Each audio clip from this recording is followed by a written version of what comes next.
8편은 이독할 때에는 찬양시였습니다. 여호와 우리 주여, 주의 이름이 온 땅에 어찌 그리 아름다운지요. 3독제는 이제 배경을 중심으로 시편을 보려고 그래요. 젖먹이 어린아이에게 권능을 세워주셨다는 거예요. 이 어린아이의 입에서 나오는 권능, 힘을 통해서 원수들과 보복자들을 잠잠하게 침묵하게 하셨다는 거예요.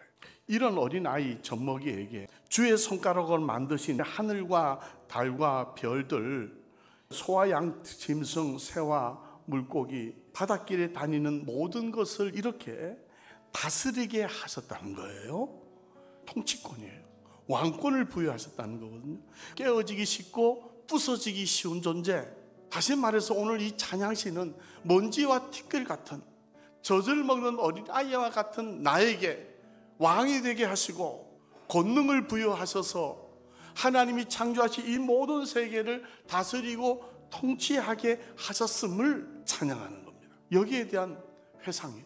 정체성 회복이라고 말할 수 있겠죠. 우리가 오늘 이 8편을 중심으로 1편부터 10편까지 말씀을 보시겠다 했습니다. 1편으로 가시면은 두 단락으로 나눠져 있죠. 우리가 회상의 시점으로 시편 1편을 복 있는 사람은요, 그 원인을 오직 여호와의 율법을 주야로 묵상한다 했습니다.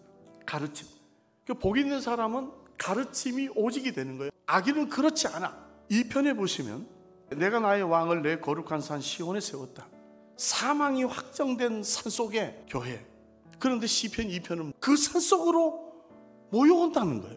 이는 율법이 시온에서 말씀이 예루살렘에서부터 나올 것이기 때문이라는 거예요. 그래서 그것을 우주적 교회라고 말씀드린 겁니다. 사망이 확정된 이들을 통해서 하나님의 역사는 그렇게 진행된다는 거죠. 입을 맞추라는 거죠. 환영하라는 거예요. 그래서 오늘 제목이 시편의 역대기입니다. 3편으로 넘어가요. 나의 대적, 많은 사람이 나를 대적. 물론 대필자가 다윗입니다. 하나님의 가르침에 지금 대적이 되고자 하는 나 자신과 싸우라는 거. 그래서 3편도 역시 마찬가지요. 복으로 끝이 나고 있어요. 4편과 5편과 6편과 7편은 함께 봅니다. 대필자가 다윗으로 되어 있죠. 4편의 배경은요, 압살롬의 반역이 배경입니다. 5편의 배경도요, 반역을 위한 준비. 6편에는 압살롬이 반역을 일으켰을 때 다윗의 모사, 카운셀러 아히도벨이 가담한 내용이 배경입니다. 7편에는 다윗이 압살롬의 반역에서요 황궁하는 내용이 배경인데, 그때에 세바가 반란을 일으킨 것, 그래서 지도력을 잃게 하는 거예요. 압살롬의 반역이 왜 일어났습니까? 이런 일이 벌어진 것은 다윗이 우리아의 아내를 가늠한 사건 아시죠? 그리고 그것을 은폐하기 위해서 우리아를 또 모살했네. 그래서 나단 선지자가 말합니다. 당신이 지금 여호와 앞에 악을 행했다. 이 일은 하나님의 말씀을 업신여긴 결과라고 이야기합니다. 오직 되지 못한 일, 입맞추어 환영하지 못한 일, 업신여기고 대적된 이 일을 이제는 초기화하고 찬양하라는 거예요. 그리고 9편에 가면요, 3절에 원수들이 나오고 5절에 이방 나라들, 그리고 15절에 이방 나라들, 17절 이방 나라들, 19절 이방 나라들, 20절에 이방 나라들입니다. 다윗의 정복사가 배경이에요. 나단 선지자를 통해 주신 복 중에 어디를 가든지 다윗으로 말미암아 이기게 하시겠다. 그것은 먼저 언약궤를 모셔오는 종교적 사역이 우선순위가 될 때에 군사적 사역으로 정복사 내용을 다뤘다고요. 6걸음으로 수송아지 7과 수양 7으로 870명을 모아가지고 기란 여아림 아비나답의 집으로 갈 때는 3만 명을 모아갔어요. 이게 입맞추고 환영한 거 아니에요? 대조되는 사울의 딸 미갈이 업신적인 거죠. 여기에 대한 포매팅이죠. 이제 마지막 시편입니다.